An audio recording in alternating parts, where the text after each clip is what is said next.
Good morning, welcome back. In last lecture we studied magnetic field lines and their properties. We'll quickly revise those concepts. देखो magnetic field lines ऐसी lines होती है जो कि magnetic field की continuously direction आपको बता देगी। इनकी कुछ प्रॉपर्टीज होती है। First property is magnetic field lines forms a close loop. वो हमेशा field lines form a close loop, वो लूप हमेशा फॉर्म करेगी। ठीक है, ऐसा इलेक्ट्रिक फील्ड लाइंस के जैसा वो टर्मिनेट नहीं होगी। कहाँ पे इलेक्ट्रिक फील्ड लाइंस निगेटिव पे टर्मिनेट हो जाती, इनका ऐसा नहीं है। So this is first point. Second point, tangent at any point on this magnetic field lines gives us the direction of magnetic field at that point. Means अगर ये magnetic field lines को किसी एक point पे मैं tangent draw कर दूं तो फिर उस point पे मुझे magnetic field मिल जाएगी। ठीक है, more number of magnetic field lines per unit area more is magnetic field. एक क्रॉस सेक्शनल एरिया है, उसमें से ज्यादा magnetic lines field lines pass हो रही है तो वहां पे ज्यादा फील्ड होगी एज कंपेयर टू उस पॉइंट पे जहां पे कम मैग्नेटिक लाइंस पास हो रही है। तो ये थर्ड पॉइंट था। ठीक है, fourth point, this magnetic field lines never intersect each other. एक दूसरे को कभी इंटरसेक्ट नहीं करती। क्यों? अगर इन लाइंस ने इंटरसेक्ट कर लिया तो एक ही पॉइंट पे दो डायरेक्शन में मैग्नेटिक फील्ड लाइन आ जाएंगी and it is not possible कि एक ही पॉइंट पे दो तरफ मैग्नेटिक फील्ड हो, ऐसा तो हो नहीं सकता। तो ये एक पॉइंट था। नेक्स्ट पॉइंट था कि direction of this magnetic field lines is from north to south outside the magnet. अगर मैग्नेट के आउटसाइड चेक करोगे तो north to south and inside south to north. ठीक है, तो ये सारी प्रॉपर्टीज मैंने आपको लास्ट लेक्चर में पढ़ाई थी। आज के लेक्चर में हमें pole strength and magnetic dipole moment in terms of pole strength ये पढ़ना है। ठीक है, तो देखो जैसे इलेक्ट्रोस्टैटिक्स में चार्ज होता है, इलेक्ट्रोस्टैटिक्स में चार्जेस की स्टडी करते हैं ना, दो चार्जेस के बीच में फोर्स अट्रैक्टिव हो सकता है, रिपल्सिव हो सकता है। चार्जेस की स्टडी, चार्जेस की वजह से इलेक्ट्रिक फील्ड कितनी होगी, ये इलेक्ट्रोस्टैटिक्स में पढ़ते हैं। Analogous to that charge in magnetism we have one concept known as pole strength. Analogous quantity है ये पोल स्ट्रेंथ। मीन्स जो काम चार्ज इलेक्ट्रोस्टैटिक में करता है वैसे ही काम ये जो पोल स्ट्रेंथ है ये मैग्नेटिज्म एंड मैटर में करेगा। ठीक है, तो मैं यहाँ पे एक नोट लिख के देता हूँ आपको, and note is this quantity is analogous. ठीक है, pole strength is analogous to, ठीक है, एनालॉगस किससे है? Charge in electrostatics. इलेक्ट्रोस्टैटिक्स में जो चार्ज है उससे एनालॉगस ये पोल स्ट्रेंथ क्वांटिटी है। ठीक है, रहेगा याद इतना आपको। अब ये जो पोल स्ट्रेंथ है it is denoted by small m। इसे डिफाइन कैसे करेंगे? The strength of magnetic pole to attract magnetic material towards itself. The strength of magnetic pole to attract magnetic materials towards itself. Means अगर ये bar magnet है, इसके दो poles हैं, एक नॉर्थ पोल एक साउथ पोल। इस पोल के पास कितनी स्ट्रेंथ है, कितना ज्यादा ये अट्रैक्टिव फोर्स बाकी मटेरियल्स पे लगा सकता है, उसे ही उसकी स्ट्रेंथ कहते हैं। सिंपल है, पोल स्ट्रेंथ मीन्स ये जो पोल्स है इनके पास कितनी ताकत है या फिर इनकी स्ट्रेंथ कितनी है, ये कितनी ताकत से बाकी मटेरियल्स को खुद की तरफ अट्रैक्ट कर सकते हैं, उसे ही पोल स्ट्रेंथ कहते हैं। It is denoted by small m से डिनोट करते हैं। Now this is scalar quantity, इसकी कोई डायरेक्शन नहीं होती। जैसे चार्ज भी तो स्केलर है ना, चार्ज की डायरेक्शन होती है ना, वैसे ही इस पोल स्ट्रेंथ की भी डायरेक्शन नहीं होती। So next point is this is scalar quantity, ये स्केलर क्वांटिटी है। अब इसके कुछ यूनिट्स होंगे, यूनिट्स इसके हैं ampere into metre, ampere metre. Units क्या है इसके? एम्पियर इंटू मीटर, ये यूनिट है, सिंपल। ठीक है, अब ये पोल स्ट्रेंथ किसके ऊपर डिपेंड होती है? जो हमारा मैग्नेट है उसका मटेरियल कौन सा है, साथ में इसका जो क्रॉस सेक्शनल एरिया होता है, ये इसे क्रॉस सेक्शनल एरिया कहते हैं। ये जो छोटा सा एरिया होता है ना, ये मैं बार मैग्नेट मान के चल रहा हूँ, तो ये जो छोटा सा एरिया है, ठीक है, इसे क्रॉस सेक्शनल एरिया कहते हैं, उसके ऊपर भी ये पोल स्ट्रेंथ डिपेंड होती है। और एक इंपॉर्टेंट पॉइंट,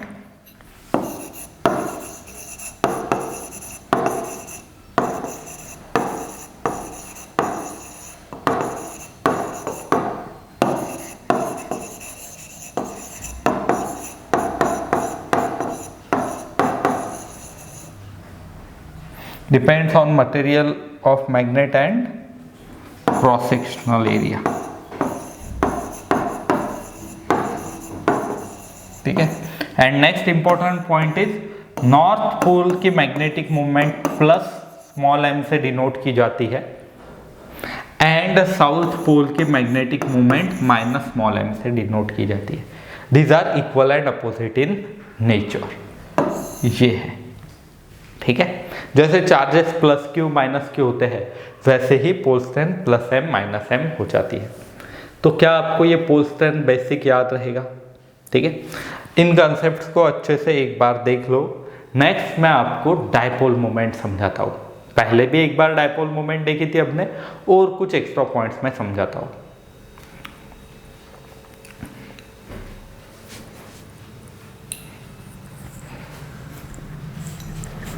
ठीक है, चलो फिर देखो, अब ध्यान देना। नेक्स्ट पॉइंट जो हमें चेक करना है, it is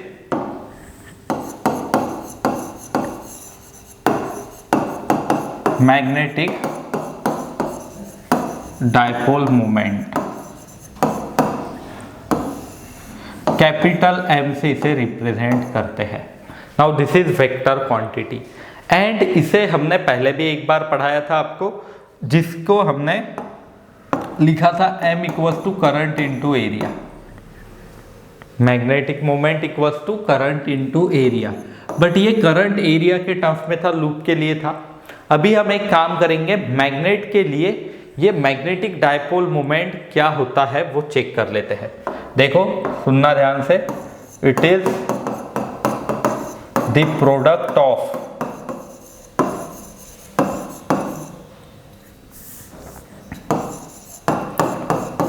pole strength of one of the pole, ठीक है, magnitude of pole strength of product of magnitude of pole strength of one of the pole and magnetic length, इन दोनों का product होता है। देखो सिंपल इसमें समझाता हूं मैं। If suppose this is one bar magnet, north south pole है, मुझे मैग्नेटिक मोमेंट इन पोल्स, इस मैग्नेट की मैग्नेटिक मोमेंट निकालनी है।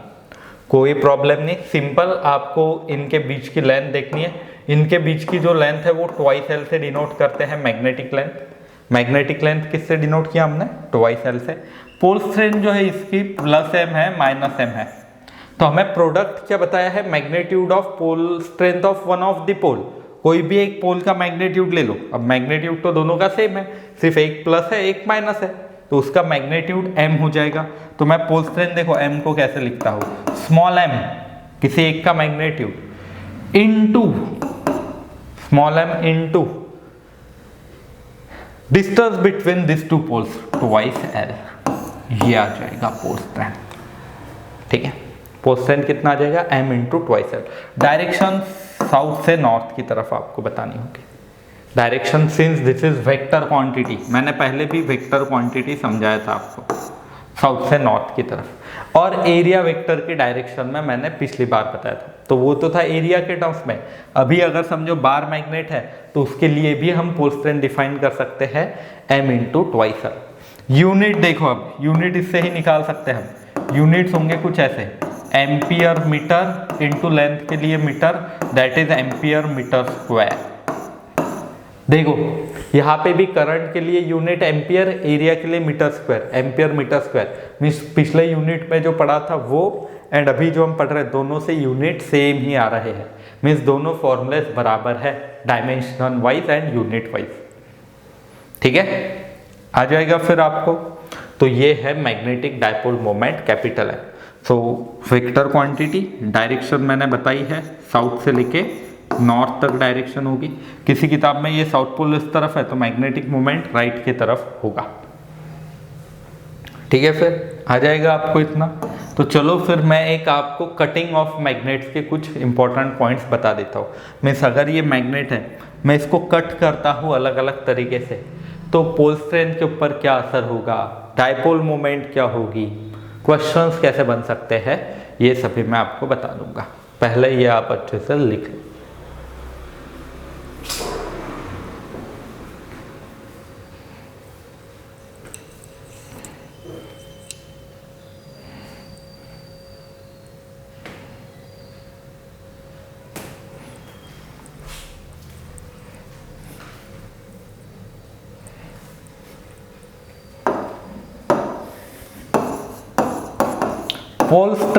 पोल स्ट्रेंथ किससे रिप्रेजेंट करते हैं, स्मॉल एम से।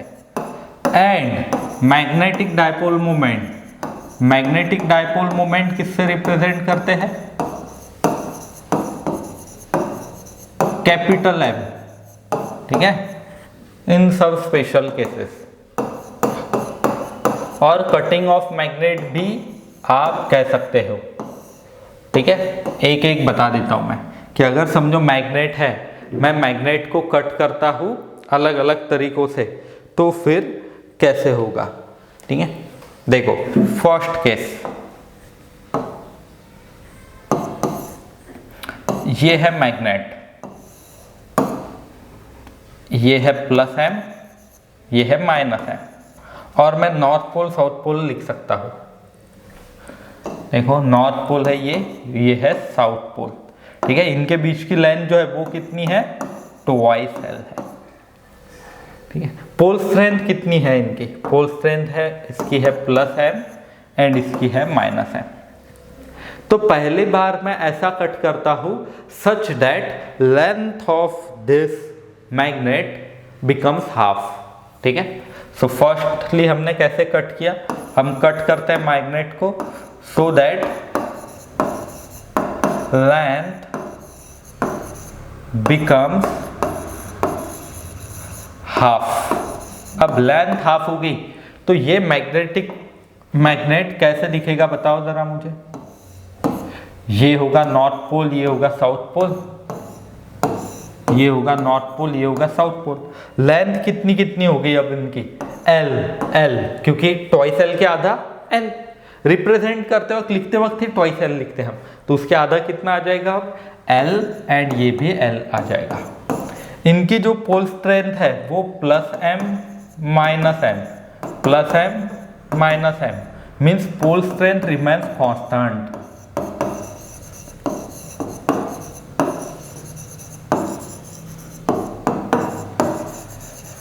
पोल स्ट्रेंथ क्या हो जाएगी, सेम ही रहेगी, चेंज नहीं होगी। जो स्मॉल एम पहले था वही बाद में रहेगा। ये पहला पॉइंट आपने याद रख लिया, pole strength remain same, pole strength same होगी।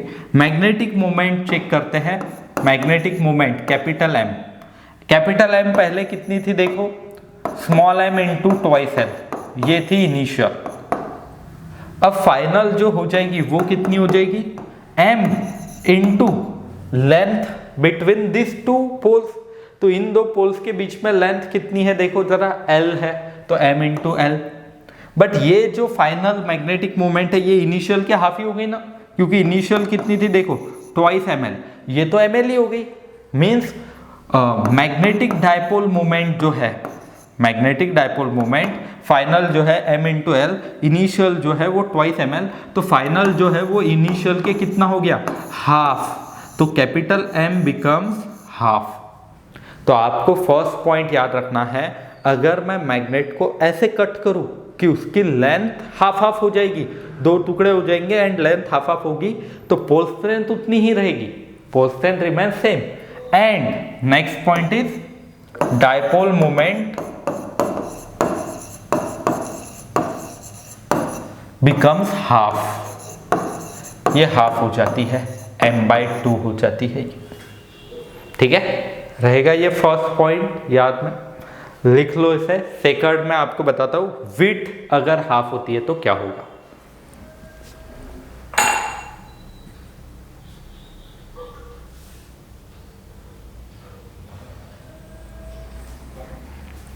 ठीक है, चलो सेकंड केस दिखते हैं।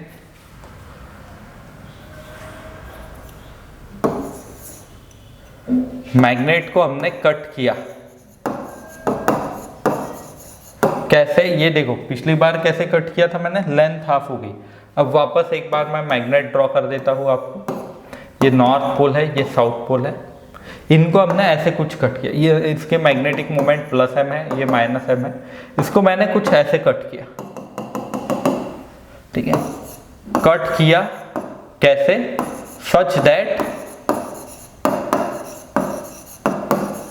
Width becomes half.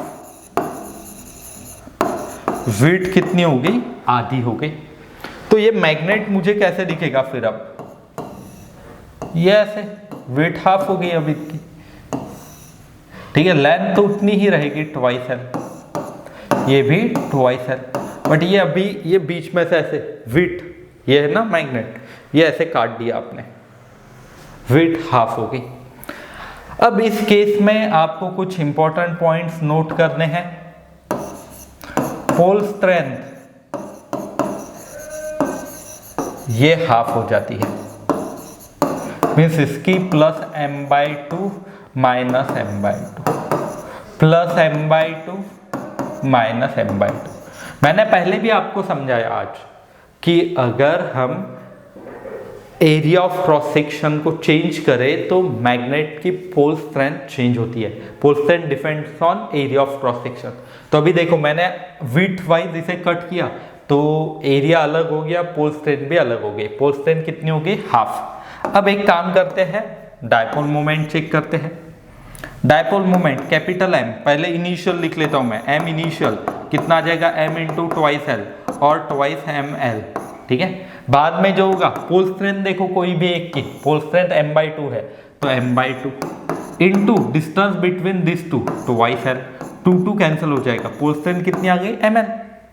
क्या ये पहले के हाफ आ गई, ठीक है, सॉरी डायपोल मोमेंट आ गई ml, तो क्या डायपोल मोमेंट इनिशियल के हाफ आ गई, इनिशियल कितनी थी 2ml, अब कितनी आ गई ml, तो इनिशियल के हाफ ml, ये ऐसे हो, पोल स्ट्रेंथ इज इनिशियल के हाफ। ठीक है, डायपोल पोल स्ट्रेंथ इनिशियल के हाफ, डायपोल मोमेंट भी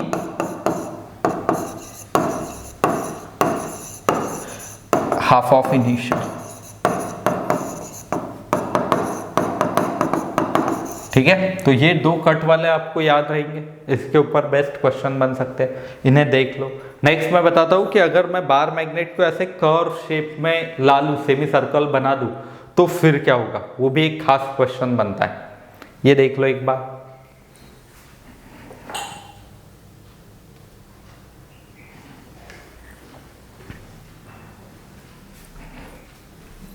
चलो फिर next point is, if suppose if bar magnet, ये थर्ड पॉइंट है आज, is bent in the form of semicircle,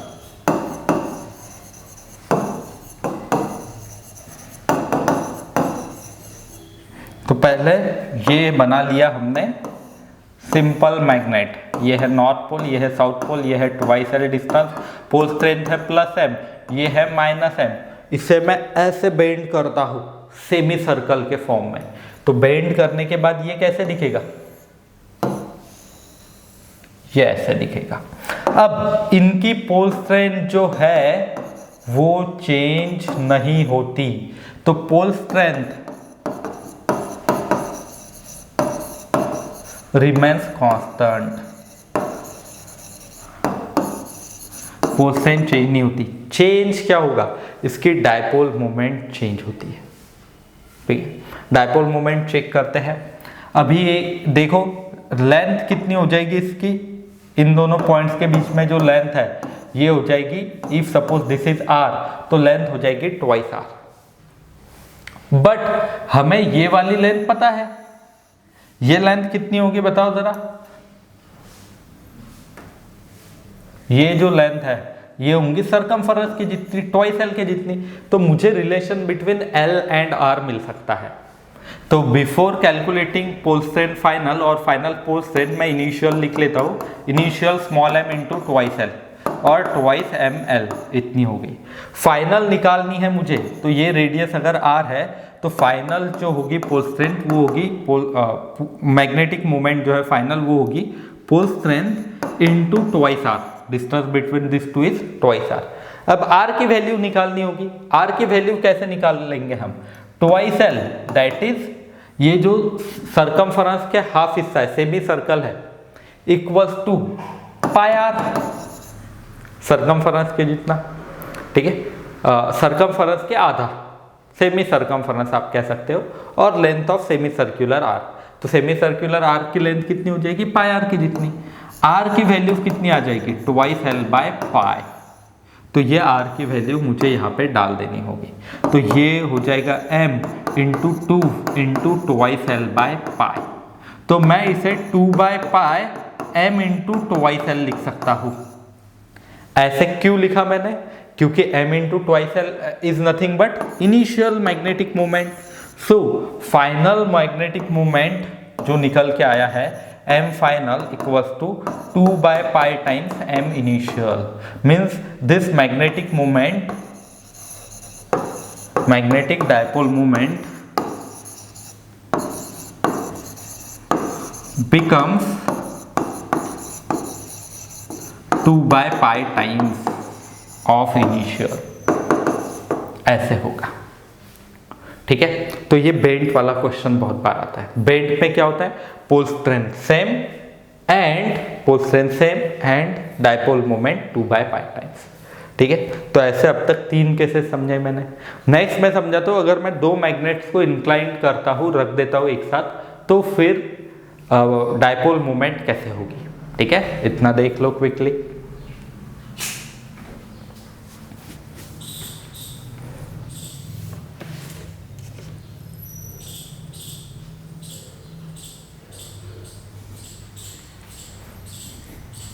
ठीक है, आ जाएगा इतना। देखो अब अगर 2 मैग्नेट्स को मैंने ज्वाइन किया, 2 magnet join perpendicular to each other, ऐसे कुछ,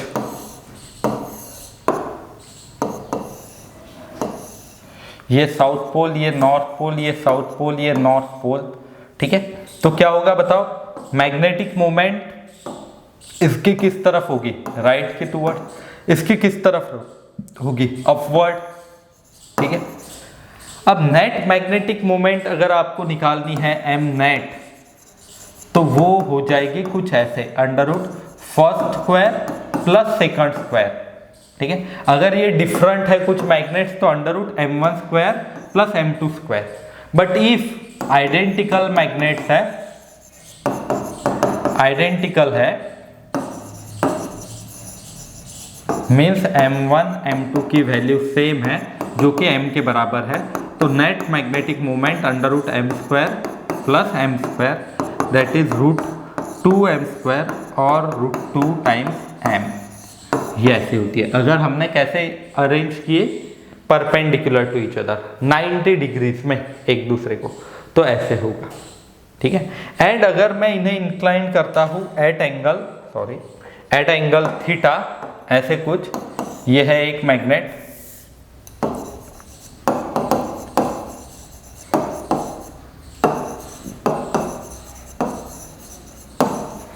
ये है पहला मैग्नेट, ठीक है,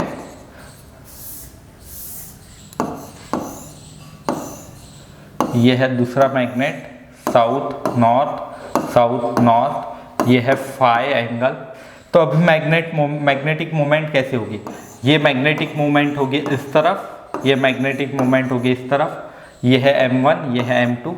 since this two are vector quantities, net magnetic moment अगर आपको निकालनी है, नेट ऐसे बीच में से कुछ होगी, so net magnetic moment equals to under root vector addition का लॉ लगाओ, a square plus B square plus twice ab cos theta. तो under root m1 square plus m2 square plus twice m1 m2 cos phi. यही formula लगा के मैंने पिछले वाला ये लिखा था, 90 डिग्रीज एंगल है ना, a square plus B square plus twice ab cos 90 की वैल्यू 0, तो वो बाद वाली टर्म, ये जो आगे वाली टर्म है, ये 0 हो जाएगी, सिर्फ इतना ही बाकी रहेगा। तो आपको याद रखना है कि मैग्नेटिक मोमेंट ये वेक्टर क्वांटिटी होने की वजह से आपको वेक्टर एडिशन लगानी होगी, ठीक है। एंड ये आप एंगल्स भी निकाल सकते हो, अल्फा बीटा, ठीक है। क्या होता है formula, tan alpha equals to b sin theta upon a plus B cos theta, ये होता है ना वेक्टर में फॉर्मूला। तो ये लगा के आप m2 sin theta upon m2 plus m1 cos theta, ऐसे भी आप लिख सकते हो, m1 plus m2 cos theta.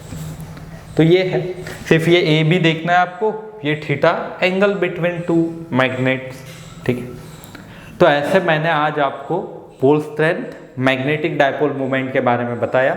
अगर मैं ऐसा कट करता हूँ, pole strength same, moment dipole moment half, width wise cut करता हूँ, पोल स्ट्रेंथ भी हाफ, मैग्नेटिक डायपोल मोमेंट भी हाफ। सर्कल में अगर मैं ढाल दूं तो pole strength remains same but dipole moment 2/π times. And अगर मैं ऐसे कुछ अरेंज करूं 90 डिग्रीज में, डायपोल मोमेंट तो m ही है, सॉरी पोल स्ट्रेंथ तो m ही है, dipole moment √2 times m। And कुछ एंगल पे अगर इंक्लाइंड है तो आपको वेक्टर्स के लॉ अप्लाई करने हैं, ठीक है। तो ये था आज के लेक्चर के लिए, इनके ऊपर बेस डायरेक्टली आपको क्वेश्चंस MCQs भी मिल जाएंगे। तो कल हम इनके आगे के कॉन्सेप्ट्स जो सोलोनॉइड वगैरह से डायपोल मोमेंट निकालते हैं वो हम चेक करेंगे, एंड बार मैग्नेट की वजह से फील्ड वगैरह कितनी होती है वो देखेंगे, ठीक है।